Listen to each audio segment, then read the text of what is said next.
Pesawat tempur Sukhoi 35 Rusia menyambut pesawat yang membawa Presiden Kazakhstan Kassym-Jomart Tokayev menuju Moskow. Dalam video yang beredar, jet-jet ini terlihat mendampingi pesawat Presiden Kazakhstan di ruang udara Rusia hingga mendarat. Presiden Tokayev tiba di Moskow untuk kunjungan resmi yang akan berlangsung selama 2 hari.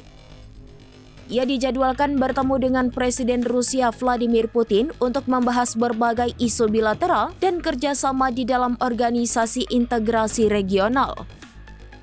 Video yang diunggah oleh RT menunjukkan jet tempur Sukhoi 35 dengan nomor identifikasi 59 terbang dekat dengan pesawat komersial yang membawa Presiden Kazakhstan. Adegan ini menegaskan protokol keamanan tinggi yang diterapkan selama kunjungan resmi tersebut. Kunjungan ini menjadi sorotan karena Tokayev baru-baru ini menegaskan pentingnya hubungan baik antara Kazakhstan dan Rusia, terutama dalam konteks kerjasama ekonomi dan keamanan regional. Pertemuan dengan Putin diharapkan akan memperkuat kerjasama di berbagai bidang, termasuk dalam organisasi seperti Eurasian Economic Union.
Download Tribun X sekarang, menghadirkan lokal menjadi Indonesia.